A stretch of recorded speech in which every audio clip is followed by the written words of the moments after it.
Bueno, pues muy buenos días a todos.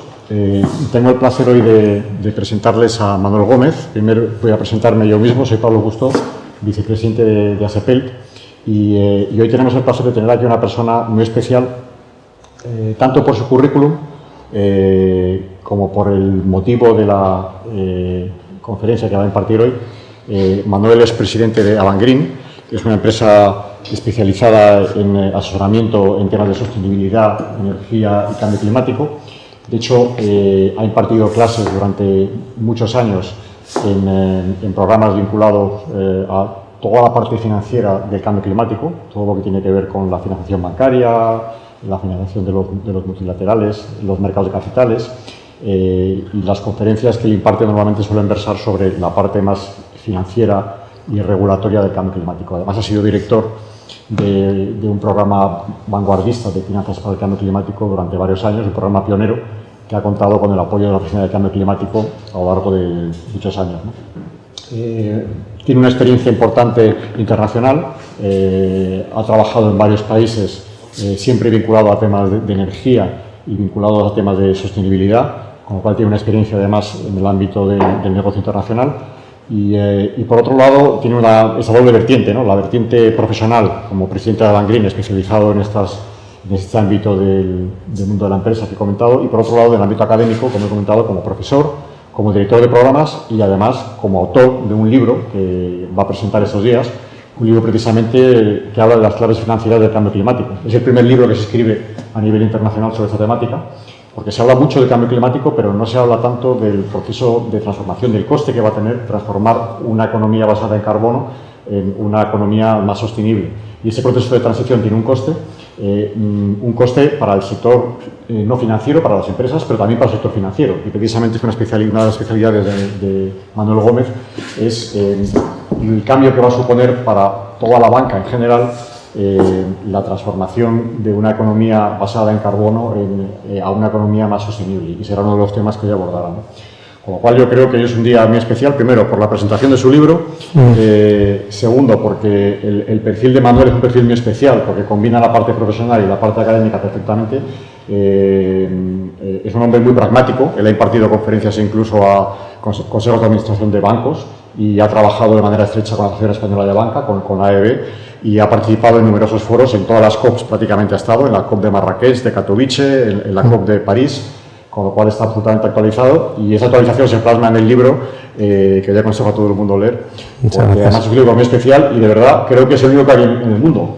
Quizá me equivoque, pero yo no he visto ningún otro libro, tampoco en el ámbito anglosajón, que hable específicamente de las finanzas del cambio climático, de cómo abordar ese proceso de transformación, cuál es su coste, etc. Y por mi parte nada más, dar las gracias a Manuel por haberle aceptado la invitación a participar en el congreso de ASEPEL de Economía Azul, que además es un congreso perfectamente organizado por el señor Jardón, que está ahí con nosotros, y estoy seguro de que la conferencia va a ser un éxito porque encaja perfectamente con el leitmotiv del congreso. Bien, buenos días a todos, muchísimas gracias por la invitación, gracias a ASEPEL, representada aquí por su presidente y su vicepresidente, gracias a la Universidad de Vigo. Y bueno, no sé si estoy a la altura de todo lo que ha dicho Pablo, yo creo que no, pero lo que sí que quiero hacer hoy es compartir con ustedes algunas claves que me parecen importantes cuando se habla de cambio climático y de finanzas, ¿no? Precisamente la reflexión en el libro y la reflexión en esta sesión gira en torno a eso. Se habla mucho de cambio climático. El cambio climático es una realidad. Hay numerosas teorías, numerosos estudios, pero no hay tanta información precisa sobre cuáles son las implicaciones financieras del cambio climático. Y mucho menos detalles en torno a esa transición que citaba Pablo. Cuál es el coste y cuáles son las oportunidades que se ponen de manifiesto en la transición desde una economía intensiva en carbono hacia una economía de baja intensidad en carbono. Lo que voy a intentar hoy es precisamente eso, es esbozar las claves de esa transición en términos económicos que se manifiestan, ya adelanto, en una serie de riesgos y una serie de oportunidades importantes, ¿no? Bien, pues sin más dilación, vamos a ir hacia adelante. El primero de los retos que los que somos financieros tenemos cuando hablamos de cambio climático es que el público en general no asocia la economía y el cambio climático necesariamente. Dicho de otro modo, es difícil identificar los parámetros económicos del cambio climático. E incluso se tiende a banalizar la trascendencia económica del cambio climático, solo centrándonos en los aspectos naturales, estrictamente naturales del cambio climático. Bien, en esta pequeña transparencia se puede apreciar algunas de las dimensiones económicas del cambio climático que nos hacen apreciar que esto no es baladí. Esto es algo interesante desde el punto de vista financiero y que tiene realmente volumen. Voy a compartir con ustedes algunas de las cifras. Según las reflexiones en las COPs y de Naciones Unidas y la comunidad internacional en general, parece haber consenso en torno a que es necesario movilizar 450 billones americanos de dólares si realmente queremos cumplir con los objetivos de reducción de emisiones en torno a los 2 grados. Hablaré luego sobre París y los 2 grados, pero en suma, sería necesario movilizar 450 billones de dólares anuales, 350 en mitigación y 150 en adaptación, y 100 en adaptación, perdón, para estar a la altura de los compromisos que hemos fijado en las COP. 129 billones es el presupuesto de la Unión Europea destinada a políticas de combatir el cambio climático en el espacio de 2014 a 2020, 129 billones de euros. 100 billones de dólares es el presupuesto del Green Climate Fund, el Fondo de Naciones Unidas que surge como vehículo para favorecer la transición ecológica en los países en vías de desarrollo. 100 billones. 333 billones fue la inversión anual en 2017 en energías renovables.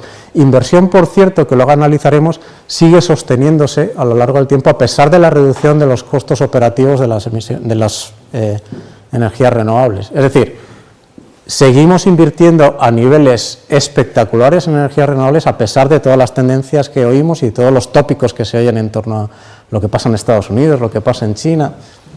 La inversión está ahí y sigue creciendo. Y, por ejemplo, luego abordaremos los mercados de carbono, grandes desconocidos. 15 billones es el tamaño del mercado europeo de carbono anual. Luego son cifras importantes. Cuando hablamos de cambio climático y hablamos de economía, no hablamos de algo baladí, hablamos de algo que sucede ahora y que tiene una trascendencia económica muy importante.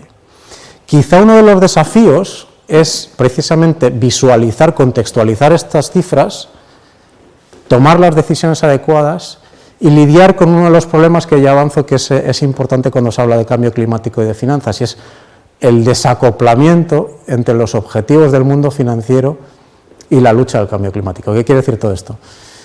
Pues que el cambio climático es un problema que estamos gestionando para mañana y no necesariamente los objetivos del mercado financiero y de las instituciones financieras están alineadas con esos objetivos a tan largo plazo. Hay un desacoplamiento entre los objetivos del mercado financiero y los objetivos que pretendemos alcanzar a largo plazo. Y gran parte de las políticas que luego analizaremos tienen que ver con eso, cómo acoplar, el regulador intenta acoplar esos objetivos, intenta acercar las decisiones del mercado financiero y hacerlas más trascendentes a largo plazo. Veremos cómo se hace eso luego. En suma, cuando hablamos de cambio climático y finanzas, hablamos de una dicotomía, hablamos de un gran riesgo, pero también una gran oportunidad. Cuando hablamos de un gran riesgo, no solo es un riesgo físico, veremos cómo el cambio climático también es potencialmente sistémico en términos económicos, es un riesgo sistémico, y veremos cómo se plasma ese riesgo sistémico. Pero también plantea una oportunidad, hablábamos de una transición hacia una nueva economía. Esa transición requiere grandes inversiones y requiere un nuevo negocio, un nuevo tablero geoestratégico, un nuevo tablero económico que plantea oportunidades para aquellos agentes que sean capaces de aprovecharlas. Y me detendré un solo segundo en aclarar este contexto refiriéndome al Acuerdo de París en 2015. Todos, o el gran público conoce qué es lo que pasó en París, pero a efectos económicos hay algo muy importante. Primero es el consenso internacional alrededor de que hay que hacer algo, y que hay que hacer algo porque el problema es antropogénico, es decir, es el hombre el que crea el problema en el medio ambiente. Esto es algo que parece una obviedad, pero hasta París realmente no se reconoce oficialmente que esto es así, porque hay todo tipo de teorías antes de París. En París realmente se reconoce que este es un problema antropogénico y que la comunidad internacional tiene que tomar cartas en el asunto, ¿no? Y dos, y muy trascendente de efectos económicos, se establece un presupuesto y un objetivo por primera vez. Un presupuesto de CO2 disponible, que en términos económicos manejar presupuestos es algo que se nos da bien, que entendemos, y lo que se determina en París es que debemos cumplir con un determinado presupuesto de CO2, porque si excedemos ese presupuesto, alteraremos el objetivo de 2 grados con respecto a las emisiones preindustriales que se establecen en París como frontera aceptable en términos de cambio climático. Bien, ¿dónde está el riesgo económico del cambio climático? Hay un riesgo muy evidente, que es el riesgo físico. ¿Y ese riesgo físico en qué se plasma en términos económicos? Bueno, el sector asegurador, por ejemplo. El sector asegurador es obvio que se impacta por el riesgo económico. ¿Por qué? Porque el cambio climático genera impactos, y genera impactos que el sector asegurador tiene que cubrir. Voy a dar un dato. En la década de los 80, los impactos en el sector asegurador como consecuencia de cambios físicos sumaban aproximadamente 10.000 millones de dólares al año. Ahora, esa cifra se ha quintuplicado año a año. Imaginen ahora la repercusión que esto puede tener sobre las primas. Y otra dimensión, el sector asegurador es el sector más inversor en el mercado de capitales. El gran público tiende a ver al sector asegurador solo como su negocio principal. Las primas, los reaseguros. No, es que las empresas aseguradoras son los principales inversores, incluso por encima de los fondos de pensiones y los fondos soberanos. Luego, cualquier alteración a nivel económico en el ecosistema asegurador tiene una trascendencia en la inversión muy importante. Luego, esos cambios físicos son muy importantes y tienen un impacto directo sobre el sistema financiero a través del sistema asegurador. Pero hay otra dimensión del cambio climático a nivel riesgo que es quizá más trascendente y menos evidente, y es que el cambio climático plantea un riesgo sistémico en el corto y en el medio plazo. ¿Por qué? Bien, vuelvo a París. En París se decide que existe un presupuesto de CO2 y existe un objetivo que es no superar en 2 grados la media de temperaturas con respecto a los niveles preindustriales. Niveles preindustriales significan antes de la revolución industrial, ¿no? Eso, como decía, por ende, otorga un presupuesto de CO2.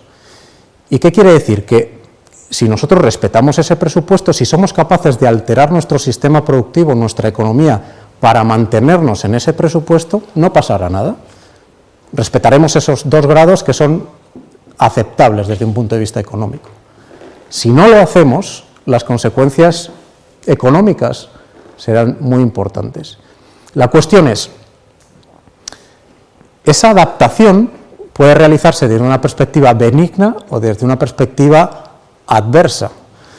Es decir, podemos adaptar nuestro sistema productivo y podemos cambiar, hacer una evolución hacia una economía en bajo carbono de una manera gradual, de manera que vamos adaptando nuestras estructuras. Todos los que conocemos la economía y la evolución en los sistemas económicos es eso, es un proceso. Necesariamente es un proceso de adaptación. Cualquier cambio brusco supone fricción, supone un coste grave. Pues esa es la perspectiva que se plantea con el cambio climático. Esa transición hacia un nuevo modelo económico, si se hace de una manera gradual, benigna, no plantea un riesgo especialmente sistémico, pero si se hace de una manera abrupta, el denominado hard landing, plantea un riesgo sistémico grave. Y la cuestión es, ¿qué probabilidades hay de que esto suceda? De que esta perspectiva adversa pueda suceder.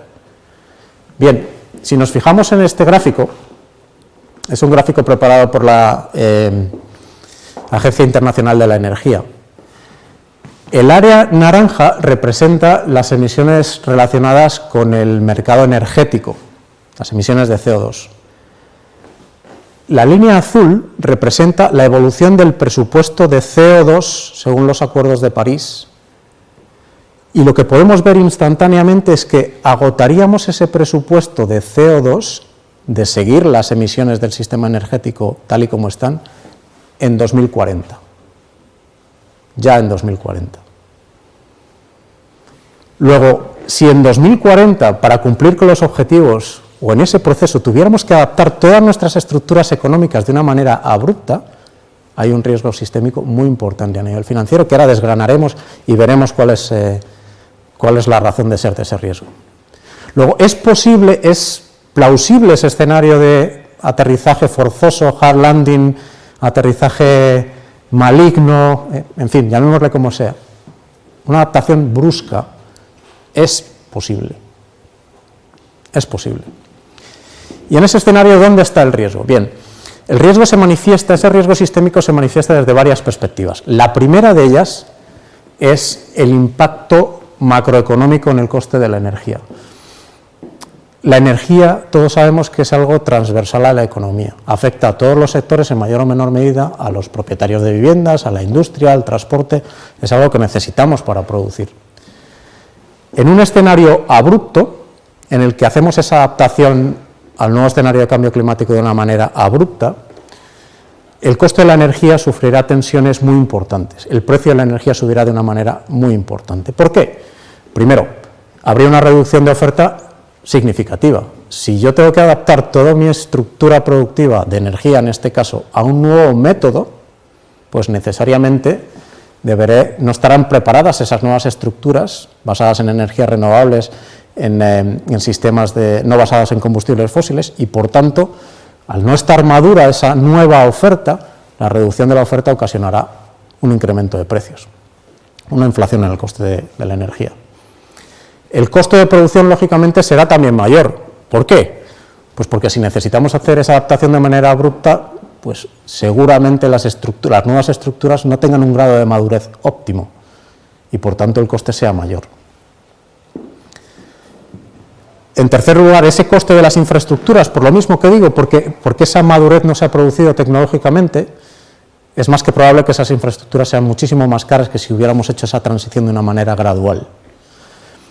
Y cuarto y más grave todavía, todo eso supone un impacto importante en la economía familiar, en el dinero que todos tenemos para consumir. Si tenemos un coste energético más grande que afecta a todo lo que nos rodea, tanto a la manera de producir bienes como al transporte, como a la luz de nuestra casa, lógicamente tendremos menos disponible. Y por tanto, pues todos conocemos de economía, menos disponible supone menos consumo, supone menos producción, el impacto sobre la economía es importante. Luego, ese escenario adverso y como consecuencia la inflación en el coste de la energía supondría un impacto sistémico en el sistema económico. Bien, se calcula que para 2050 el sistema energético debería descarbonizarse un 60% para evitar este impacto. Imaginemos, un 60% de todas nuestras estructuras energéticas deben descarbonizarse de aquí a 2050, con un costo aproximado entre el 2 y el 5% del PIB mundial. La segunda dimensión sistémica del cambio climático es bastante interesante y es una reflexión que yo creo que pone de manifiesto ese desacoplamiento que citaba antes en torno a las decisiones de hoy para mañana. Es el caso de los activos varados, de los denominados activos varados o stranded assets. Yo creo que esto es bastante ilustrativo, este gráfico. ¿Qué significa este gráfico? La zona negra son los combustibles fósiles que son extraíbles a día de hoy con los métodos tradicionales. El punto azul es lo que nos podemos permitir en virtud de la teoría de los 2 grados.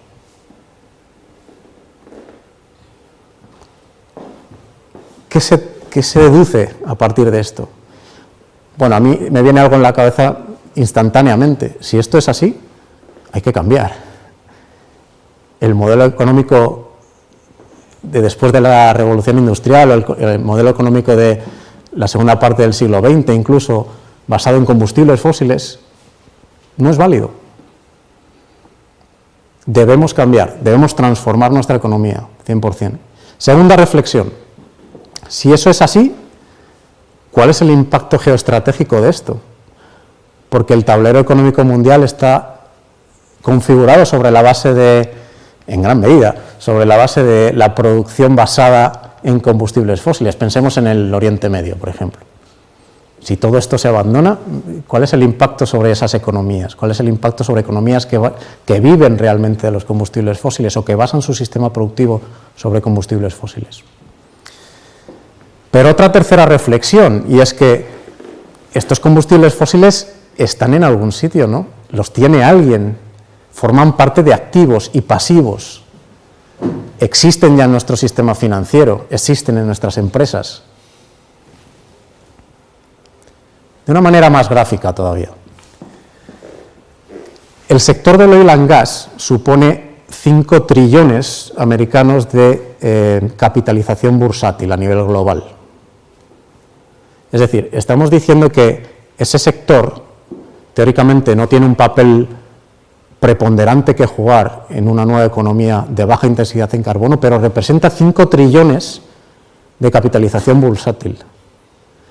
Quizá ahora entiendan ustedes por qué muchas de las compañías de oil and gas ahora son energéticas, se anuncian como energéticas. Estos ya están descontando que no tienen un papel que jugar y tienen un problema. Tienen que evolucionar su modelo de negocio porque ese modelo de negocio no cabe en la nueva economía. Ahora, el problema es de todos porque esos 5 trillones de dólares están ahí y es el valor de esas compañías.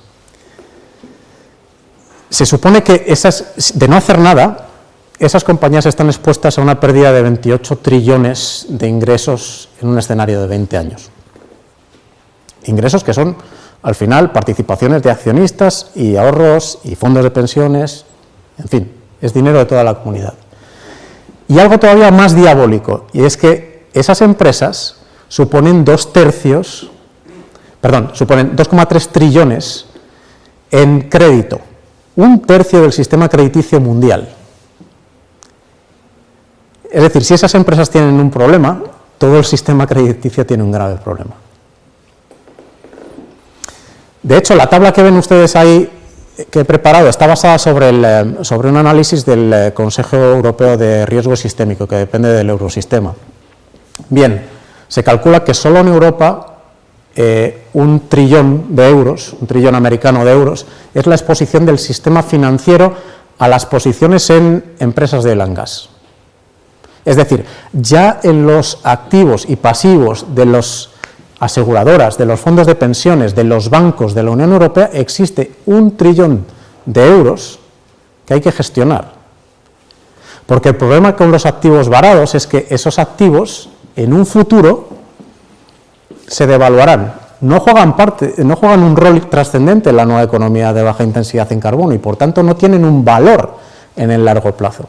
La cuestión es cómo digerimos esa transición y cómo valoramos esos activos. Si lo hacemos de forma brusca, hay un riesgo sistémico claro, porque algo que hoy en nuestros balances vale X, valdrá súbitamente muchísimo menos, ¿no?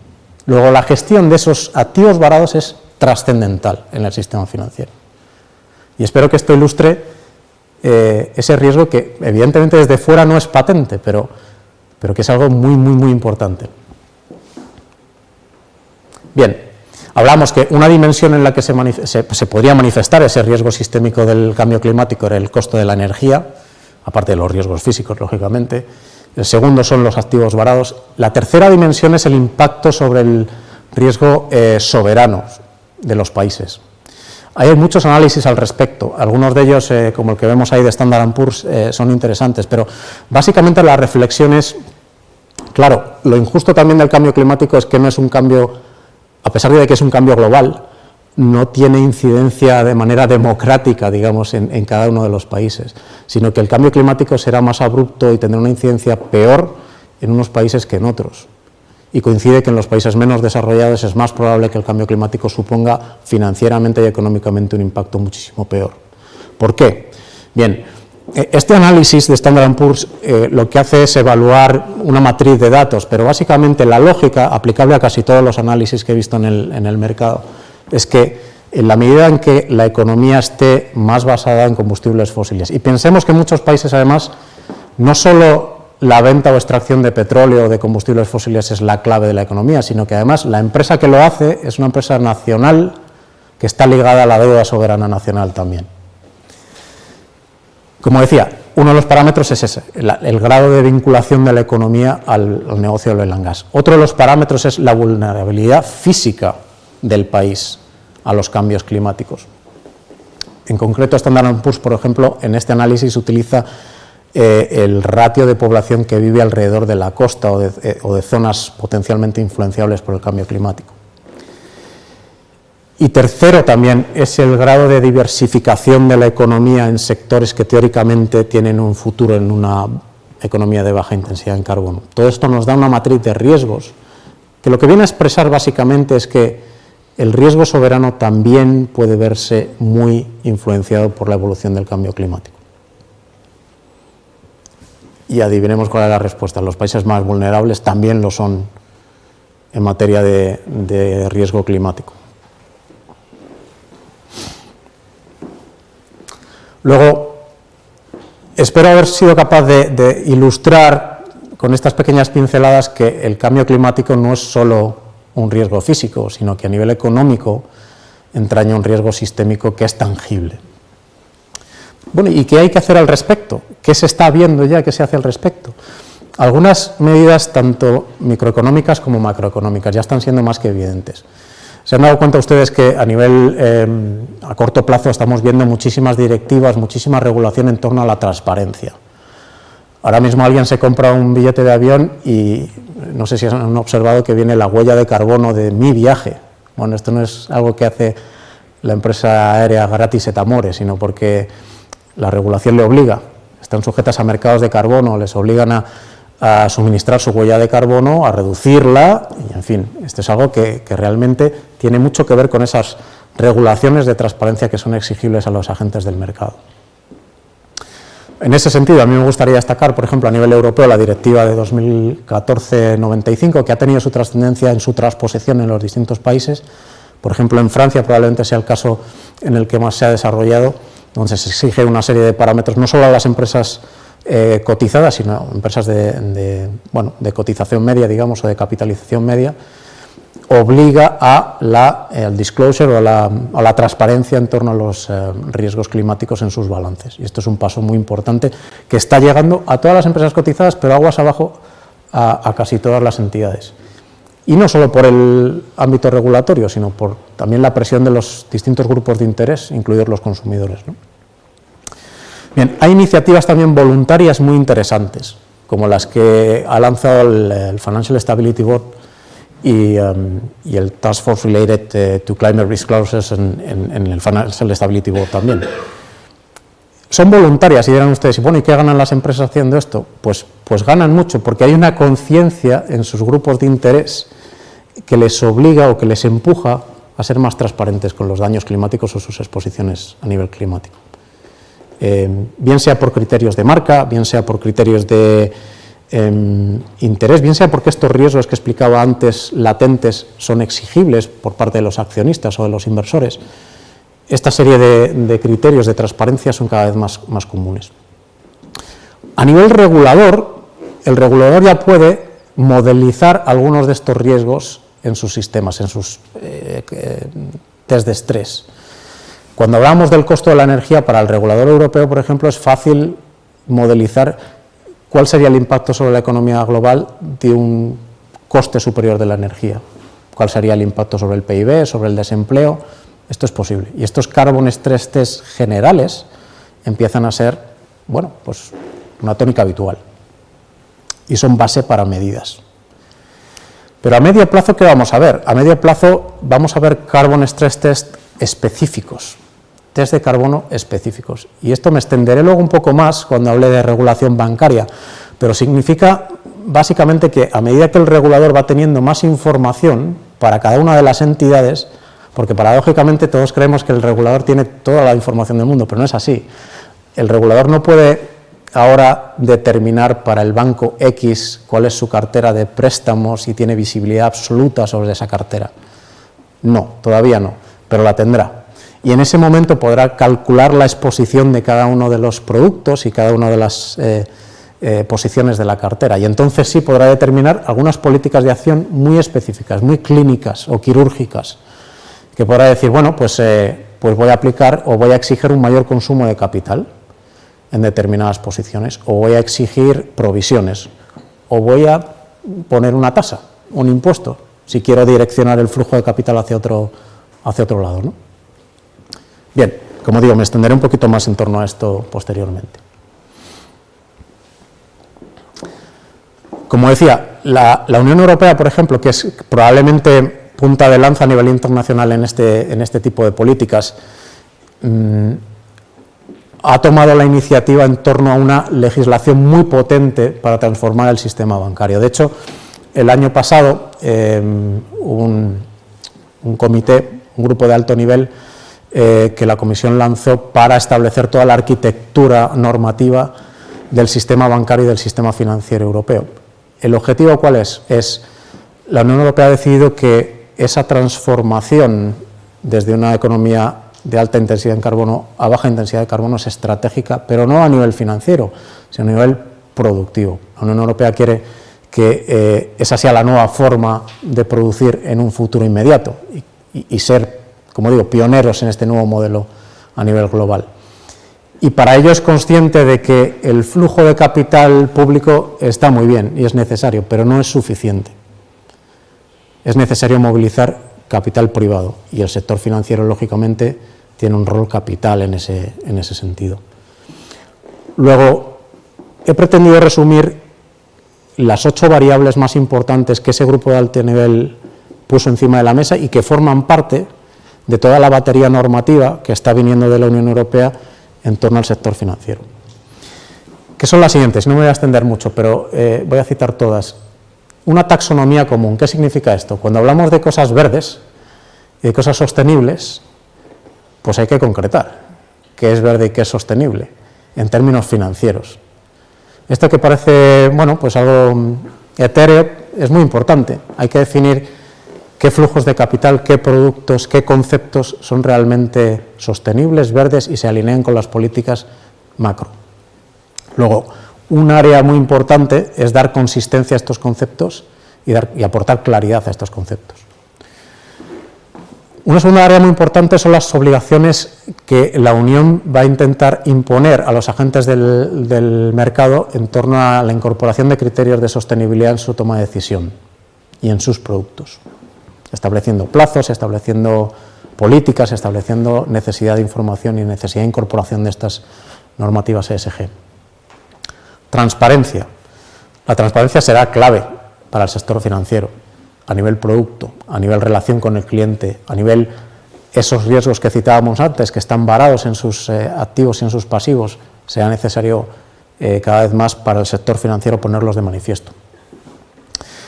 Un gran trabajo de concienciación también, el público en general, no solo para el sector financiero. Lo que vamos a ver es que cada vez a nivel financiero, a nivel bancario, a nivel de mercado de capitales, va a haber una mayor concienciación, una mayor información para los clientes y para las entidades. Se obligará también a las entidades a, de alguna manera, determinar el impacto climático de sus inversiones, de sus productos. Definición de estándares. Por ejemplo, todos hemos oído hablar de bonos verdes, todos hemos oído hablar de créditos verdes. Luego, por cierto, hablaré en torno a esto, pero también definición de estándares, porque se dan muchas operaciones, pero no necesariamente alineadas a un determinado estándar. La Unión Europea quiere poner su granito de arena en ese sentido y quiere establecer estándares muy precisos. Definición de una infraestructura europea sostenible. ¿Qué quiere decir esto? La Unión Europea está muy sensibilizada en torno a tenemos que crear un ecosistema sostenible en materia de infraestructura, energética, tratamiento de aguas, industrial. Tenemos que inventariar todo esto, tenemos que fomentarlo y tenemos que ser capaces de hacerlo crecer, vinculándolo a productos financieros. Incidiendo sobre la gobernanza internacional también de esas empresas, formando los directivos, exigiendo más transparencia. Y por último, y no menos importante, emitiendo regulación. O sea, hasta ahora casi todas las iniciativas han sido voluntarias y han sido dirigidas por el mercado, pero como decía, cada vez más vamos a ver regulación y cómo el sistema europeo, en este caso, toma cartas en el asunto a través de nueva normativa y va ciñendo cada vez más o armando esa transición a una nueva economía de baja intensidad en carbono. En concreto, hay un debate encima de la mesa a nivel bancario muy interesante y es la posible introducción de un Green Supporting Factor o un factor de soporte verde. ¿Qué significa esto?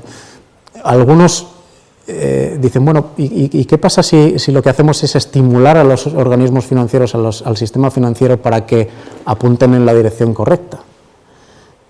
Pues suena consistente, ¿no? Si lo que queremos es ir hacia una economía de menos intensidad en carbono, pues estimulemos o premiemos a que el sistema financiero apunte hacia ahí. ¿Pero qué dice el sistema financiero? Bueno, es que, y en concreto los bancos, algo verde no necesariamente tiene que ser más rentable o menos arriesgado. Y aquí es un debate interesante y quizás sea el paradigma de por qué en términos financieros el cambio climático es un factor complejo. Porque desde la perspectiva bancaria, hablar de cambio climático y hablar de nuevas políticas es hablar de futuro. Y cuando se habla de riesgos y futuro, hay un claro choque en la forma de proceder de los bancos y del sistema financiero. Me voy a explicar más claramente. Cuando un banco o una entidad financiera hace un scoring de riesgos o toma decisiones en su departamento de riesgo, lo toma sobre históricos. Es decir, este cliente se ha portado bien, tiene capacidad de pago, tiene un determinado comportamiento en el pasado y entonces yo lo premio o lo catalogo como un cliente que es solvente. Pero cuando hablamos de cambio climático hablamos de todo lo contrario, hablamos de comportamiento futuro, hablamos de decisiones que van a tener un impacto en el futuro, hablamos de financiar cosas que tendrán un impacto en el futuro, no basado en un comportamiento pasado. Y esto tiene una trascendencia mecánica, si queremos llamarle así, o operativa en el sistema financiero muy importante.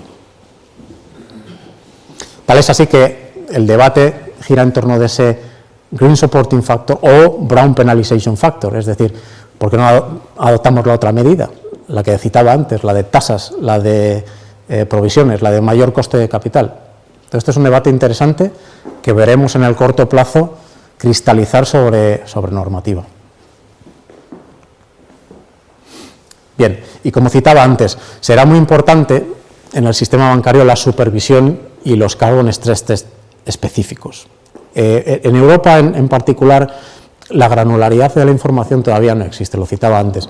El regulador tiene ciertas dificultades para saber específicamente, no voy a citar una entidad bancaria por no hacer ningún tipo de publicidad o no poner una señal sobre ninguna de ellas, pero es difícil para el regulador decir, bueno, esta particular entidad tiene una serie de préstamos con este tipo de sector que no nos interesa porque es un sector intensivo en combustibles fósiles. Esto es muy complicado, pero a corto plazo será más que viable. Por ejemplo, el sistema Anacredit en la Unión Europea será capaz de darle al regulador este tipo de información. Y entonces el regulador podrá tomar decisiones muy específicas a ese sentido, ¿no? Imaginemos la tensión a la que ya se someten las entidades financieras con los stress test, con Basilea, pues le añadiremos una variable verde, también muy interesante. Bien, hemos hablado de riesgos y yo creo que, espero que haya sido ilustrativo y bueno, pues haya despertado alguna de las ideas, ¿no? Ya ha sido capaz de apuntalar algunos conceptos clave, ¿no?, en torno al riesgo, pero hablemos de oportunidades, hablemos de lo que decíamos antes, ese balance entre el riesgo, pero también la oportunidad de invertir y de ser partícipe en esa evolución hacia una nueva economía, ¿no? Bien, la primera de las cosas que parece remar a favor de esa transición hacia una economía verde es la coyuntura. Porque cuando hablamos de inversiones en la economía verde, hablamos de infraestructuras, hablamos de energía, hablamos de, como decía, plantas de tratamiento de agua, hablamos de construcción, hablamos de infraestructuras en general, hablamos de largo plazo.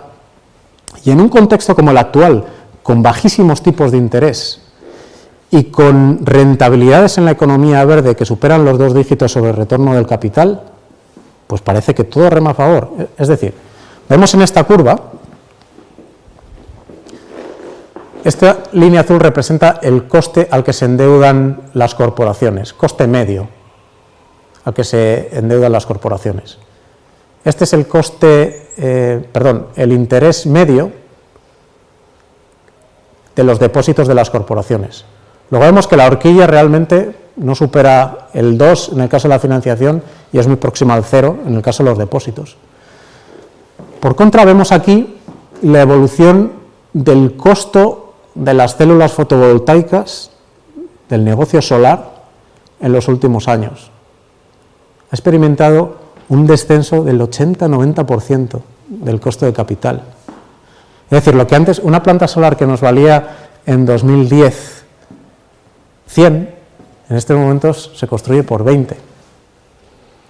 Lo que quiere decir que si nuestros tipos de interés están a estos niveles y gracias a esta evolución tecnológica y a esta evolución del coste somos capaces en esas infraestructuras de arrancar dobles dígitos de rentabilidad sobre recursos propios, pues parece que el flujo de capital no hay mucho que explicar.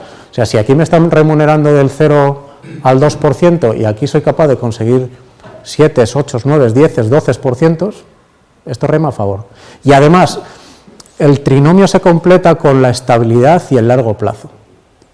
Son infraestructuras, no solo son rentables, sino que son infraestructuras bajo riesgo a largo plazo. Y como última parte del ciclo virtuoso, además son intensivas en capital, se prestan a un gran endeudamiento. Si recordamos lo que citábamos antes del gran apalancamiento del oil and gas, pasa lo mismo con la economía verde. En la mayoría de los casos, si analizamos cómo se financian las infraestructuras de energías renovables, el grado de apalancamiento supera el 70% en la mayoría de los casos. Luego, es decir, supondría un flujo de capital, un trasvase de capital bastante virtuoso y bastante automático desde el apalancamiento de las empresas de oil and gas al apalancamiento de la economía verde, con mayores rentabilidades y con un flujo de capital hacia el lado correcto de las cosas. Bien, por eso se explicarán muchos de los comportamientos del mercado de capitales en estos momentos. O sea, ¿por qué? Voy a poner 3 ejemplos que yo creo que son paradigmáticos. El primero de ellos a mí me parece, sí, paradigmático. El Fondo Soberano Noruego. Fondo Soberano Noruego, el primero por capitalización del mundo, basado en gran medida sobre los rendimientos del petróleo del Mar del Norte, su comité de ética decidió ya hace mucho tiempo que no va a invertir ninguna posición y deshará todas sus posiciones en carbón, pero es que ahora se plantea el deshacerlas en oil and gas. Un fondo que se nutre del oil and gas. ¿Por qué? Bien, primero, por lo que hemos hablado antes, por los riesgos latentes, por los stranded assets. Yo no quiero en una cartera que va a pagar las pensiones de los noruegos en el largo plazo, yo no quiero ningún riesgo de esos. A pesar de que mi dinero venga de ahí, pero yo en el futuro no quiero que eso sea un riesgo. Y 2, por lo que decíamos hace un segundo, porque si yo invierto en la economía verde que me plantea altas rentabilidades en el largo plazo y de bajo riesgo porque son infraestructuras, pues parece que todo encaja. Entonces vemos que los fondos de pensiones, los fondos a largo plazo, los fondos de infraestructuras, los fondos soberanos empiezan a posicionar ahí. El concepto de descarbonización de carteras tiene mucho que ver con esto, tiene mucho que ver con la mitigación de los activos o riesgos en activos varados y la nueva rentabilidad que ofrecen estas posiciones.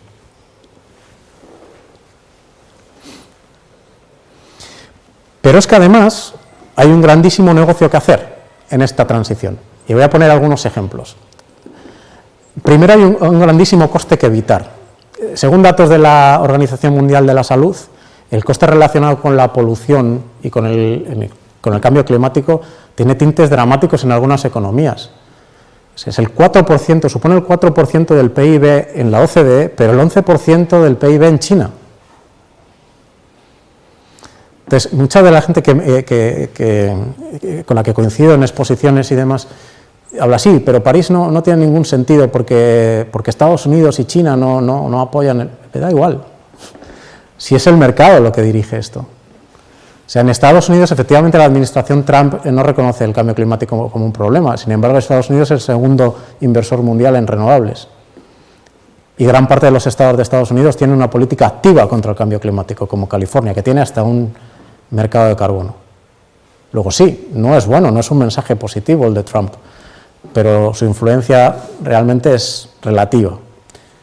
E igual China. China está bien, no firma el protocolo de Kioto y es renuente en muchas de las acciones en París, pero es el primer inversor en renovables del mundo y tiene una política muy activa para reducir la polución porque le cuesta 11 puntos de su PIB. Luego es el mercado el que realmente va a dirigir esta transición. De tal modo que Bloomberg, por ejemplo, como cito aquí, la inversión en renovables y en eficiencia energética se ha cuatruplicado en los últimos años. Y como decía antes, desde 2010 ya las energías renovables, todo el mundo dice, no, es que las energías renovables no se invierten. No, desde 2010 las inversiones en energía en renovables superan a la energía tradicional, convencional. Consideremos también un factor que hemos visto antes, que además el coste de capital, de esas infraestructuras ha descendido un 90%. Es decir, si lo viéramos en términos de base instalada, el crecimiento es espectacular. No reflejado en los números de inversión global porque el precio de inversión cada vez es menor. Pero hay un estudio todavía más gráfico, que a mí me gusta agarrarme siempre que hago este tipo de presentaciones, porque es bastante ilustrativo. Espero que se vea, pero lo voy a explicar en cualquier caso. Según un estudio de la OCDE, el ritmo al que se invierte en infraestructuras a nivel mundial es aproximadamente 6 trillones de dólares año. Si proyectamos eso sobre una serie de 15 años, da un total en dólares constantes de 89 trillones de dólares para una serie de 15 años. La cuestión sería, si ese es el business as usual, es la manera estándar de hacer las cosas, ¿cuánto costaría hacerlo de manera sostenible? Pues ese es precisamente el ejercicio que hizo este grupo de la OCDE. Aquí vemos el caso base, que supone esos 89 trillones de dólares. Y entonces empezamos a añadir en estos gráficos que son tan ilustrativos componentes, ¿no? Habría que invertir unos 9 trillones más en eficiencia energética, en sistemas de generación de energía más limpios. Habría que invertir 5 trillones más en tecnología adicional para soportar esa nueva manera de producir energía. Pero empezamos a restar. Había un 6 trillones aproximadamente de reducción de CAPEX, de coste de capital, por los combustibles fósiles. Habría 0,3 trillones menos en transmisión y distribución. El racional de esto es que las energías renovables tradicionalmente siguen un modelo más de generación distribuida, más próxima al consumo, no tanto grandes centrales y grandes núcleos o grandes infraestructuras de transporte energética. Y hay una iniciativa a nivel global, que yo creo que todos somos conscientes, de reducción de consumos en las ciudades, ¿no? Que se traduce, según este estudio, en 3 trillones, como diseño más compacto de las ciudades, más acciones de sostenibilidad en las ciudades. Bien, el resultado es que sería 4 trillones en dólares constantes el costo de hacer las cosas de una manera, de desarrollar esas infraestructuras de una manera sostenible. Si lo anualizamos, estamos hablando de 270 billones de dólares, lo que supone un 0,3% del PIB a nivel mundial, tan solo. Es más, el análisis estratégico que hace OCDE es que, bien, esto es solo considerando el coste de capital, pero ¿qué pasa si metemos en la ecuación el costo operativo? Y me voy a explicar todavía más gráficamente. Para generar combustible en una central térmica basada en fuel hay que quemar fuel y el fuel cuesta dinero. Pero para generar energía en una planta fotovoltaica solar no hay que hacer nada. Se instala la planta y funciona y hay que limpiar los paneles, si me permiten la simpleza. Pero nada más, no hay que incurrir en un gran coste operativo. Luego, si factorizamos eso en la ecuación, el mismo análisis decía que eso costaría aproximadamente 4,5 trillones, supondría ahorros por 4,5 trillones. Es decir, que el coste marginal realmente de hacer las cosas bien sería nulo. Nulo. Ahora pensemos en varias reflexiones interesantes, ¿no? Pensemos en el nuevo componente geoestratégico que esto plantearía, ¿no?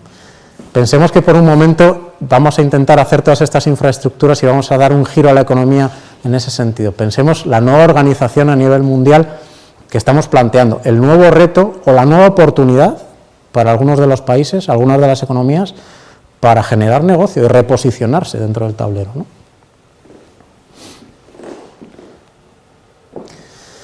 Bien, otra de las oportunidades, hemos dicho que hay mucho negocio que hacer.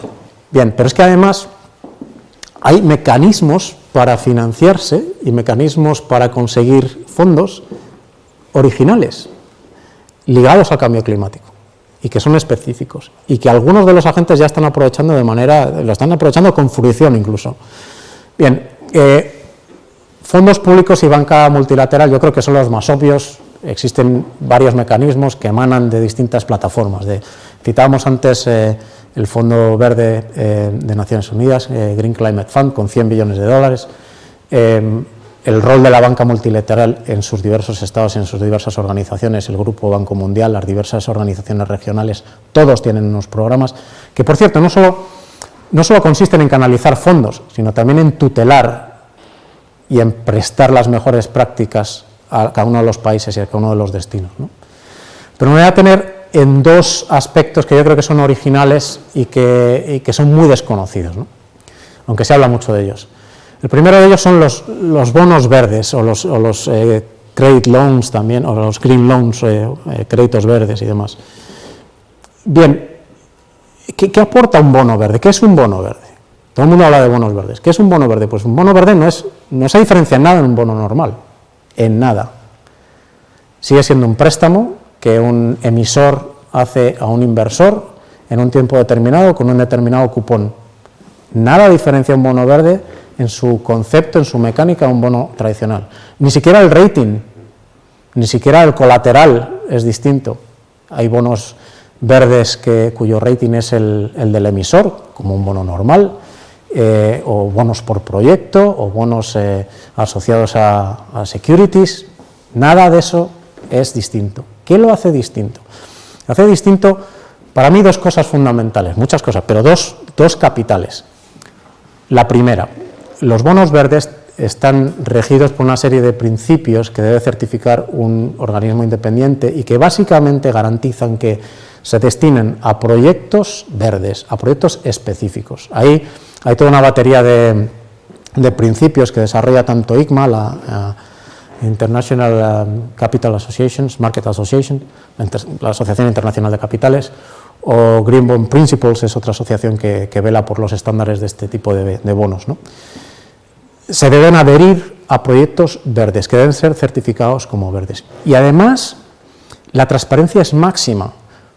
Una empresa que emite un bono, si es verde y está certificado como verde, no puede mezclar esos fondos con ningún otro proyecto. De hecho, debe contabilizarlos de manera independiente en su balance. Y debe garantizar, durante el periodo de vida de la inversión, que los objetivos que se han estipulado en la emisión del bono, de impacto verde, se cumplen. De hecho, incluso, a título de curiosidad, entre que se ejecutan esos proyectos, está hasta arreglado dónde se pueden invertir esos fondos en ese periodo interino en el que no se aplican los fondos en el proyecto en cuestión. Está arreglado dónde se pueden invertir temporalmente esos fondos, ¿no? Bien, eso lo hace muy atractivo ¿para quién? Para los que decíamos antes, para aquellos inversores institucionales que quieren invertir su dinero en el circuito verde, pero no tienen mecanismos. Y entonces ahora pensemos en algunos de los, yo creo que en España en particular tenemos en mente algunas instituciones, algunas empresas que han usado estos bonos hasta la extenuación. Claro, es que es muy inteligente hacerlo así, porque han abierto de repente la puerta a un espectro de inversores institucionales con mucho dinero que están ávidos de este tipo de proyectos. ¿Y qué significa eso? Que se salen del circuito bancario tradicional. Están accediendo a fuentes de capital muchísimo más baratas y con un apetito especial por este tipo de proyectos. En concreto hay una eléctrica que todos conocemos que ha hecho amplio uso de este tipo de mecanismos de bonos verdes y que le ha permitido refinanciar parques eólicos e infraestructuras, reduciendo sus costos financieros pues en doble dígito también. Bien, bonos verdes. Por cierto, vemos ahí un análisis de Moody's que además está un poco desactualizado porque los últimos datos que ya barajamos en 2018 son muy superiores a los 250 billones de dólares de emisiones en el mercado, ¿no? Y creciendo. Sigue siendo una pieza todavía insignificante dentro del volumen global del mercado de capitales, pero los bonos verdes definitivamente crecen exponencialmente. También ligados a la flexibilidad. Emiten bonos verdes desde el MIT de Boston hasta un pueblo en Suecia, hasta una empresa. Cualquiera puede emitir un bono verde si realmente se adhiere a esos criterios, ¿no? Bien, otro de los mecanismos muy importante que también tendrá una importancia trascendente en el futuro es el precio del carbono, el poner un precio al carbono. Porque quizá pudiéramos haber empezado por ahí, oye, si todo esto del carbono, de la intensidad en carbono es algo malo y tiene un riesgo sistémico, ¿por qué no ponemos un impuesto y punto? O le ponemos un precio. Bien, pues este es un debate que está en esto desde el principio. De hecho, hay dos grandes tendencias, la tendencia impositiva y un mecanismo un poco más friendly, que son los mercados de carbono, que son grandes desconocidos también, pero que son muy importantes. Por cierto, ambos mecanismos pueden convivir para desestimular las inversiones dentro del circuito de intensidad en carbono. Voy a explicar en breve cómo funcionan los mercados de carbono. Vaya por delante que todavía el mercado de carbono cubre un espectro bastante pequeño de emisiones a nivel global. Solo un 15% de las emisiones de CO2 a nivel mundial están regidas por los mercados de carbono. Pero según el artículo 6 del Tratado de París, la tendencia será a estimular que esto crezca. De hecho, la incorporación solo de China a los mercados de carbono, que ya hay 6 mercados pilotos en el mercado chino, subiría esta cifra de 15% de emisiones gestionadas por el mercado de carbono a un 25%. Pensemos también que los mercados de carbono nunca podrán gestionar todas las emisiones, porque nunca gestionarán los sectores denominados difusos, que son aquellos que aplican a los distintos sectores. Ahora explicaré eso mejor. ¿Cómo funciona un mercado de carbono? Básicamente es un mecanismo, como decía, más friendly, más amigable para tasar el carbón. Lo que se hace, por ejemplo, en el más importante de ellos, en el mercado europeo. En el mercado europeo, que representa el 75% de todo el volumen, de ese 15% que se negocia a nivel global, el 75% es el mercado europeo. El mercado europeo afecta a 11.000 instalaciones, 11.000 fábricas, 11.000 centros de producción en toda la Unión y cubre el 45% de las emisiones de la Unión. ¿Y qué hace? Bueno, es un mecanismo de cap and trade, de cupo y negociación, en el que la Unión Europea dice, bueno, este es el cupo total de emisiones que tenemos para estos sectores, que son los más contaminantes. Me voy a establecer el objetivo de reducir ese cap, ese cupo, en un determinado porcentaje anualmente, que es el 1,74%. Entonces, cada una de esas 11.000 instalaciones se le asigna, por varios métodos, pero obviemos eso por un momento, se le asigna un determinado cupo que debe cumplir anualmente. Y si no lo cumple, ¿qué sucede? Bueno, si no lo cumple, lo primero que se puede encontrar es una sanción bastante importante. Pero si no lo cumple por motivos de capacidad o por motivos de que no está haciendo bien las cosas, puede salir al mercado de CO2 y comprar derechos de emisión, porque el derecho de emisión es eso, es el derecho a emitir 1 tonelada de CO2.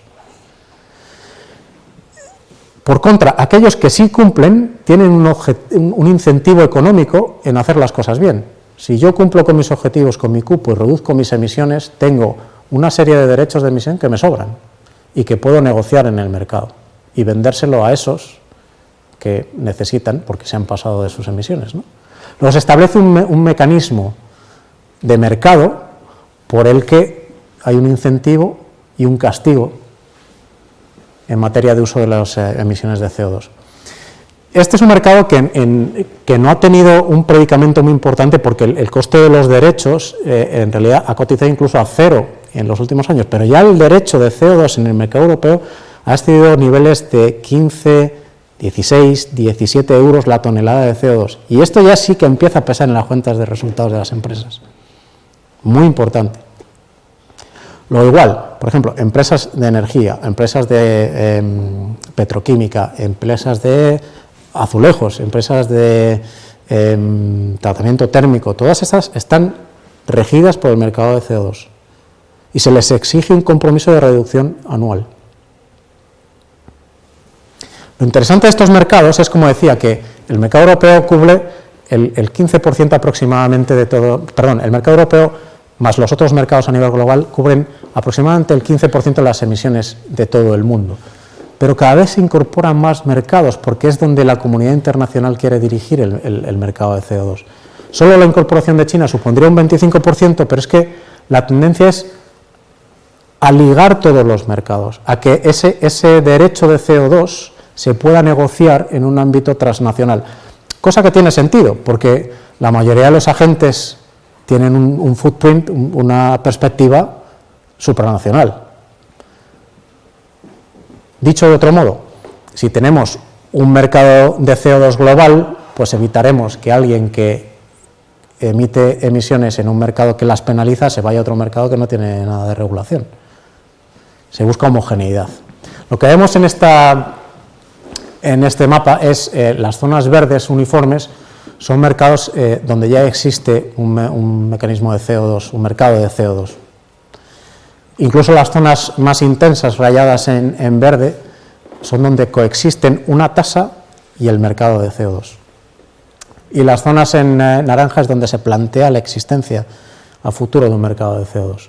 Y como digo, lo que se está estimulando, en virtud de los acuerdos de París, es ligar esas transacciones. De hecho, los mercados de China, los puntitos que vemos ahí, están copiados a imagen de semejanza del mercado europeo para eventualmente poder ligarlos. Luego, muy importante, la tendencia en los mercados de CO2 será algo trascendental. Como conclusión, y no me extiendo más, el cambio climático no es algo baladí a efectos económicos y a efectos financieros. Hemos visto que supone un riesgo tangible, medible y un riesgo potencialmente sistémico para el sistema financiero. Pero también supone una nueva fuente de negocio. Hemos visto que supone una oportunidad, incluso geoestratégicamente, un nuevo desafío para aquellos que sean capaces de aprovechar lo que viene con la nueva economía de baja intensidad en carbono. Hemos visto también que para el sistema bancario supone una transformación y que es capital en esa facilitación de fondos para la transferencia de capital hacia una nueva economía. Hemos visto que el mercado de capitales se alinea con estas estrategias desde un punto de vista de mercado, ya no solo porque atisba el riesgo, sino porque la rentabilidad también acompaña esa transición. Y hemos visto además que existen nuevos recursos de financiación y nuevos mecanismos para aquel que sepa aprovecharlos, que pueden ser rentables y que pueden ser algo que constituya un valor añadido y que rompa algunas dependencias, como la excesiva dependencia en el crédito en el sistema bancario, ¿no? En suma, el cambio climático desde el punto de vista financiero es clave en la estrategia de las organizaciones y de los países y será una variable clave, y el que no sea capaz de alinear económicamente todas estas variables y las interiorice en su estrategia estará perdiendo una grave oportunidad y probablemente esté en un grave riesgo a efectos económicos en el largo plazo. Muchísimas gracias, es un placer. Y bueno, pues como decía mi compañero Pablo anteriormente, en el libro hemos intentado extendernos sin ser demasiado, extensos a nivel técnico, pero sí detallar más extensamente estos conceptos como vía previa para posteriormente profundizar en otras materias. Pero yo creo que esa estrategia alrededor del cambio climático es capital por estos factores que anunciamos a nivel financiero. Muchísimas gracias y buen día. Gracias. Y abierto, por supuesto, a cualquier pregunta, cualquier sugerencia, encantado. ¿El libro cuándo se puede conseguir? Ahí está, sobre la mesa. Sí, reciente. Mira, muy interesante la charla, gracias.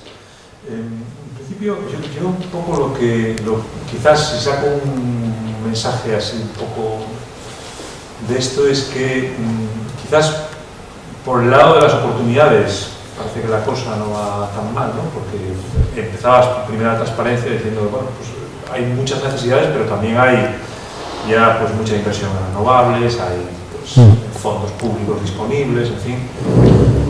Pero claro, por el lado de los riesgos, de los activos varados, de todo esto, ahí eso parece que es una clave súper importante y me da la impresión de que eso sí que es como un iceberg, que estamos viendo una puntita y que en el fondo los costes son brutales para empresas, para inversores, para familias que tienen sus ahorros en acciones. Es decir, yo no sé si eso es decir, que estamos viendo por un lado, bueno, lo bonito, ¿no? Y hay grandes oportunidades por ahí y puede funcionar, y parece que por ahí, pero por otro lado es que hay que descomponer una gran parte y eso puede tener unos costes brutales y eso dependerá en cierta medida de las políticas que tengamos. Entonces, si esos costes son tan brutales y no hay unas políticas intensas, eso no se va a producir.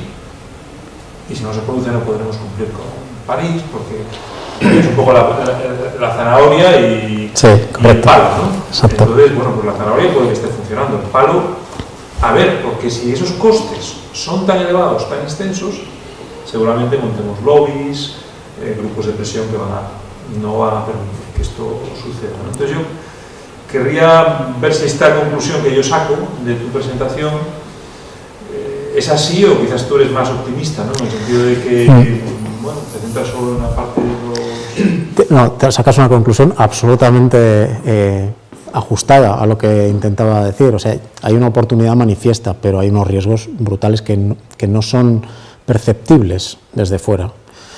De alguna manera, mucha gente cuando hago este tipo de exposiciones dice, oye, esto es un poco como la subprime, ¿no? Pues sí. O sea, ahí solo se ve cierta punta del iceberg, ¿no? La buena noticia, tal y como yo lo veo también, es que muchos de los agentes que gestionan estos riesgos empiezan a ser muy conscientes. Como decía, la descarbonización de las carteras de inversión es un driver importantísimo. O sea, que alguien que realmente ya tiene mucho fuste a nivel inversor, como las compañías de seguro, como los fondos de pensiones, hayan interiorizado ya estos riesgos, es un driver que aguas abajo afecta a toda la industria, incluidos ya la industria del oil and gas. Por eso citaba que, no quiero citar ninguna compañía, pero casi todas las compañías que vemos ahora petroleras ya no son petroleras, son energéticas. Y no porque desdeñen su negocio, del que están muy orgullosos, sino porque empiezan a tener este tipo de fricciones y empiezan a identificarlas, ¿no? Yo soy moderadamente optimista en torno a eso, a que el mercado está empujando un poco hacia esa dirección, pero tienes toda la razón, o sea, los riesgos son evidentes y la cuestión es cómo se digieren esos riesgos, porque si el ajuste fuera mañana, bueno, pues eso vale cero, ese trillón de euros del sistema financiero europeo valdría cero mañana. Pero no, afortunadamente tenemos algunas décadas para gestionar eso. Y esa será la clave. Será la clave en a qué velocidad el mercado empuja sobre esa digestión y cómo puede contribuir el regulador. Mucha gente también piensa que es el regulador en exclusiva el que debe atender esto y debe mitigar esto. Y yo soy un poco reacio a apreciar ese tipo de rol. Yo creo que el mercado debe ser preponderante en todo esto. El regulador tiene que adoptar un rol más de facilitar información, de hacer aflorar esos riesgos para que el mercado tome decisiones inteligentes. Y yo creo que por ahí también van los tiros. Lo que está haciendo la Unión Europea, sinceramente, va por ahí. Lo que están haciendo los lobbies como el FSB va por ahí. En suma, soy moderadamente optimista dentro de que los riesgos son muy importantes. Hablabas también de los bonos verdes, como una posibilidad muy interesante. Yo tenía entendido que estos bonos realmente también exigen un tamaño importante de quien los emite. O sea, no podemos, la Universidad de Vigo seguramente no tenga capacidad de... Bueno. Pregunto, ¿eh? No necesariamente, no. ¿Sabes cómo funciona el sistema financiero? Que normalmente atendemos primero a los grandes volúmenes y luego vamos aguas abajo, pero Por ejemplo, Estados Unidos probablemente, una vez más, paradójicamente, es el campeón de los bonos verdes. Y hay instituciones bien pequeñas en Estados Unidos que han emitido bonos verdes. O sea, no es un coto exclusivo de sectores de este tipo. Lo que sí está es muy ligado al mercado financiero donde colocas ese bono. Lo voy a explicar mejor. Aunque yo no tenga un bono verde, como pequeña empresa en España o de mediana capitalización en España, no puedo colocar ningún bono, porque no hay mercado de bonos, ni verdes ni no verdes, para empresas de mediana capitalización en el mercado español. Sin embargo, en Estados Unidos sí.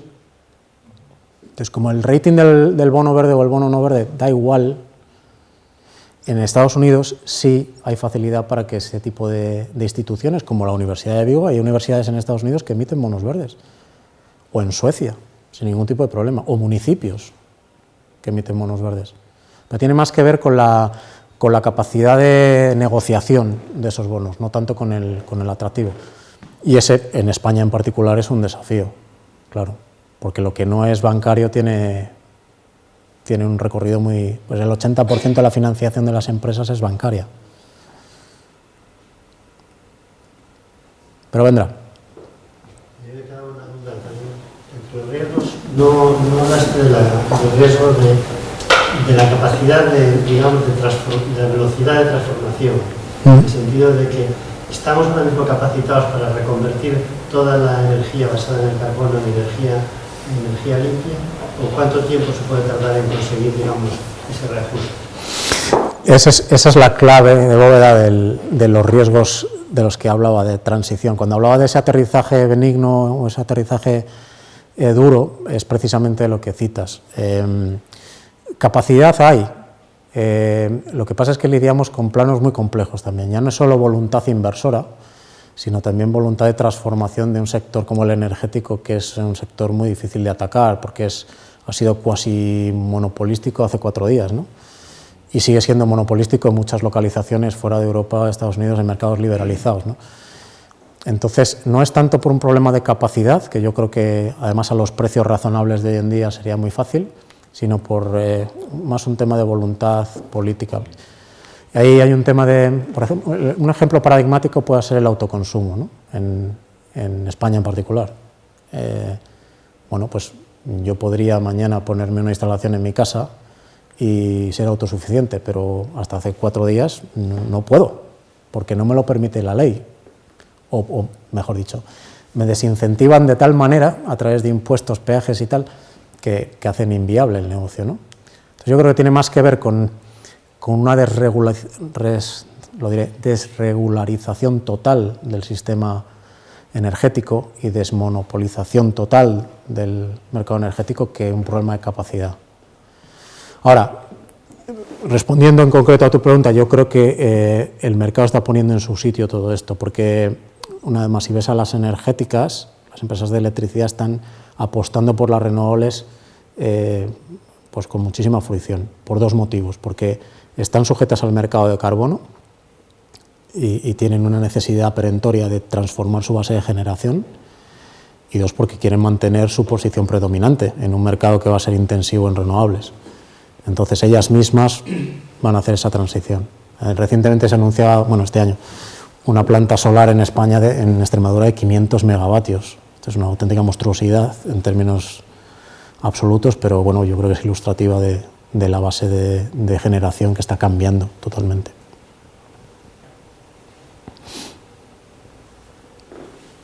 ¿Alguna más? Sí, hablando de la transición en el tiempo, ¿no? Ahí hay una incógnita a resolver que tiene que ver con lo que estás comentando con respecto a la preponderancia del mercado, ¿no? Lo ha de resolver el mercado. Puede ser. Yo creo que el mercado solo no, pero en todo caso con un papel preponderante, aunque surgen dudas también de cómo será de compleja esa transición, ese ajuste en el mercado, porque después de todo ningún responsable competente de una empresa, ningún CEO puede ignorar lo que estás contando aquí, no le está permitido. Ahora bien, en la transición tiene que gestionar la dificultad de situarse en el tiempo, en el momento oportuno.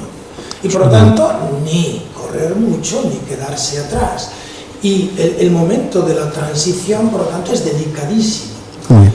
De tu charla me quedó la idea de que quizás, no lo tenía claro, ni siquiera ahora, pero bueno, de que quizás ayude a resolver esto la posición determinante de los grandes inversores. Quizás. Porque si tú estás en la trinchera observando, con todas estas claves, pero observando el movimiento de todos los demás, para no perder tu posición, el hecho de que se muevan los grandes puede hacer que te arrastren inevitablemente. Claro. Quizás ese determinante sí pudiera ser el que clarificase, ¿no?, cómo van a ser los movimientos. No lo he pensado hasta ahora, pero... Eso es clave. De hecho, en el libro, aquí no me da tiempo, lógicamente, pero en el libro profundizo mucho sobre eso, porque cuando hablo del mercado de capitales, claro, hay que distinguir los roles. Están los propietarios de los activos, están las gestoras de capital, están los fondos, están las aseguradoras. Todo esto que bien citas es clave. O sea, el interés por diversificar esos riesgos, por mitigarlos y por apuntar hacia áreas más rentables relacionadas con la economía verde viene desde arriba, viene desde los grandes flujos de capital. De hecho, Mike Carney, el gobernador del Banco de Inglaterra, dice una frase muy interesante, ¿no?, en el discurso que dio en Lloyds, en la aseguradora, que es muy famoso en el mundillo este de la sostenibilidad, y decía que mientras el resto de la industria había estado manejando la teoría, el mundo del seguro había estado lidiando con la realidad, ¿no? Y es verdad, los seguros, claro, por los cambios físicos, ven estos impactos claramente, ¿no?, porque les cuesta mucho dinero. Pero hete aquí que los seguros, como decía al principio, son los principales inversores. Son grandísimos tenedores de activos. De hecho, si las cifras no me bailan, en Europa solo las aseguradoras y reaseguradoras tienen bajo gestión 10 trillones de dólares, que es el equivalente al 60% de presupuesto de la UE anual. O sea que son un actor fundamental y a esos no hay que convencerles de nada sobre el cambio climático, porque lo sufren en sus cuentas de resultados. Entonces lo que tú dices es clave. Yo creo que, por eso yo hablo del mercado y lógicamente el regulador tiene que adoptar un papel muy importante, para eso es regulador. Pero yo creo que el mercado debe ser la clave, y es la clave, de hecho. O sea, ellos ya sufren esos riesgos y aguas abajo transmiten todo eso a la cadena inversora. Lo que hace falta es que el regulador, bueno, pues imponga transparencia, facilite nuevos cauces. Lo que se está haciendo con el sistema bancario yo creo que es interesante, porque el sistema bancario es un facilitador de crédito y de fondos. Entonces también debe sumarse al carro con intensidad, ¿no? Pero lo que dices es capital. Yo creo que viene desde arriba, desde los grandes tenedores de fondos, las gestoras, aguas abajo. Lo que es interesante y un poco me preocupaba una diapositiva con respecto a los tratos de varios diversos países del mundo, ¿no? Porque si uno comienza a desagregar más, y sobre todo la cuestión del tiempo, hay países donde, como tú dices, el mercado de energía no es competitivo, es politizado, concentrado, poblacional. Dueño de muchas de estas empresas no permite competencia o una competencia muy pequeña. Claro. Y la verdad, yo ahí lo veo por una cuestión de tiempo difícil que se cambie muchas veces una estructura que trabaja en ese tipo de energía, ¿no? O sea, en ese sentido, el análisis de países o de zonas del mundo que no comienzan a cambiar esa estructura, se ha profundizado sobre ese aspecto, sobre lo que va a costar a esos países no cambiar. Sí, de hecho esa es la preocupación principal, porque desde un punto de vista político, por eso es tan difícil la negociación en las COP y en los acuerdos internacionales, porque claro, las agendas son radicalmente distintas. Entonces, hay especial sensibilidad en que los países que tienen un recorrido en el desarrollo importante lo hagan de una manera sostenible, lógicamente en beneficio de toda la comunidad. Pero por contra esos países dicen, vale, muy bien, pero no me pongáis limitaciones, porque si ese desarrollo al que yo tengo también derecho me va a costar más caro, para que todos tengamos un entorno más sostenible, pues no es justo. Entonces, por ejemplo, el Green Climate Fund es un ejemplo. Green Climate Fund en Naciones Unidas surge por eso, 100.000 millones de dólares de los países desarrollados en favor del desarrollo sostenible en economías en desarrollo. Sí, hay una especial sensibilidad en eso. Ahora bien, también el rol de esos países, lógicamente soberanos en sus decisiones, es interesante y tienen que hacer una apuesta estratégica, como yo decía ahí. Si hacer las cosas business as usual o realmente apostarle a otro tipo de cosas. Ahí, por ejemplo, Costa Rica. Costa Rica desde hace años sigue una política, una estrategia muy significativa. Se le conoce en todo el mundo por una apuesta sostenible de su economía. Turismo, recursos naturales sostenibles. Bueno, pues ha armado una historia, un modelo de negocio, si me permites la expresión, reconocible y homologable a nivel internacional, bueno, que funciona para una economía como la costarricense. Entonces, yo creo que por ahí deben ir los tiros. Debe facilitarse desde la comunidad internacional el desarrollo de esas economías y la mitigación de los riesgos, pero también esas economías yo creo que tienen una gran oportunidad para cambiar su estrategia y enfocarla sobre un modelo de negocio vendible. Llámame mercantilista, pero yo me planteo esto como una competencia entre economías y en realidad es así. O sea, estamos ante una nueva revolución industrial y los países tienen un plan que desarrollar. Otro ejemplo, Arabia Saudí. Arabia Saudí es el paradigma del oil and gas. Sin embargo, hace 5 años ya desarrolla planes fuera del oil and gas. Planes económicos de desarrollo. Muchas de las cosas que se ven en prensa pues son evidentes. ¿Por qué? Bueno, no porque quieran ser más verdes, sino porque estratégicamente han identificado unos riesgos muy evidentes y, bueno, quieren apostar por un modelo de desarrollo y de competitividad distinto. Entonces yo creo que tiene mucho que ver con eso, con solidaridad, pero a la vez una apuesta estratégica decidida por parte de esas economías.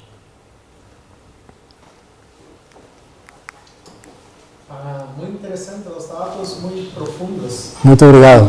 Cuando hablamos de evolución sostenible mundial, me parece que estamos en un looping. Sí. ¿Sabes? Porque, como ha mostrado en el gráfico, los países menos desarrollados son los más vulnerables. Correcto. En los menos dispuestos a investir, principalmente públicamente, Claro. en el verde, ¿sabes? Por ejemplo, cuando dices que 3% del PIB mundial, como sería necesario, ¿no? Para todo, para estos países es como infinito. Sí. Está muy lejos, ¿sabes? Y hay muchos intereses políticos envolvidos también. Entonces me parece que estamos en un looping. Los que más precisan son los que menos están dispuestos a investir en el cambio. Por eso es un juego tan complejo geoestratégicamente, por eso las negociaciones son tan complejas. Pero en ese sentido también, como decía en ese mapa, esos países sufren ya directamente una consecuencia de la inacción, que es casi todos de ellos se financian a través de recursos de deuda pública. Entonces, el costo de la deuda pública sube exponencialmente si las políticas de cambio climático no cambian. Porque, como decía, incluso las agencias de rating empiezan ya a identificar el impacto sobre el riesgo soberano del cambio climático. Entonces, quieran o no, tienen que mover ficha. Sí, gracias. Muchas gracias. Pues... Yo, si no hay más preguntas, si hubiera 100 personas, estoy seguro que tendrías 100 preguntas. Yo simplemente quiero felicitarte por muchas gracias. Tan amena y tan interesante. No, muchísimas gracias. Gracias. La verdad es que me congratulo de que ASEPEL empiece a hacer este tipo de conferencias y bueno, aprovechemos un poco más el escaso tiempo que tenemos en los congresos, porque bueno, en este caso a mí me parece que este tipo de cuestiones bueno, por el tiempo de divulgación, pero que en cuanto puedes coger cualquier palabra o cualquier línea de transparencia y tienes una línea de investigación científica brutal, de primer nivel, ¿no? Sí. Deberían ser prácticamente obligatorias en todas las facultades de economía, ¿no? Porque todos estamos más o menos concienciados del tema de la transformación económica, de la transformación vital, pero bueno, estas partes, estas oportunidades, estos riesgos, esta participación, este crowding del mercado, pues no es tan evidente, ¿no? Y cuando lo oyes y oyes estas cifras, te quedas así como un poco parado, ¿no? Claro. Bueno, cuidado, esto es un gran tema y no es una manera más yuppie de vivir, ¿no? Sí. Es mucho más, ¿no? Exacto. Y me alegró muchísimo de que hayas venido, de que nos hayas ilustrado esto. Creo que mañana en el café habrá mucha más gente, va a ser muy interesante. Y si no tienes inconveniente, dentro de la red de universidades que hay en ASEPEL, pero te invitaría a algunas otras, porque la verdad me parece fantástico. Quizás en otras ocasiones donde los alumnos estén en las universidades, no estén examinándose, porque me parece obligatoria es la difusión de este tipo de información. Así que, muchas gracias a vosotros. me congratulo como... No, muchísimas gracias. Por tenerte aquí, por haber tenido la suerte de acertar y tal. No, al contrario, muchísimas gracias a ASEPEL por darme la oportunidad y feliz de poder compartir. Y coincido contigo en una cosa, y es que cada una de estas, la labor de síntesis ha sido brutal, porque como comprenderéis, cada una de estas áreas da para varias enciclopedias y varios temas de investigación, ¿no? Pero yo creo que concienciar, mi obsesión siempre fue, Pablo lo sabe, desde fuera es muy difícil apreciar el impacto realmente económico del cambio climático y hay un vacío de información bestial. Entonces yo creo que nosotros, la comunidad educativa, científica, debemos hacer un esfuerzo especial por profundizar, porque yo creo que en general el gran público es consciente, pero necesita más información precisa, no más allá de, como tú bien dices, de una manera yuppie de vivir, no, se trata de algo mucho más, se trata de que esto es ahora y cuesta mucho dinero y hay riesgos y hay cosas que se tienen que conocer, ¿no? Así que feliz, te cojo el guante que arrojas y en cualquier momento, en cualquier lugar, dispuesto. Así que muchísimas gracias. Gracias a todos. Gracias a todos.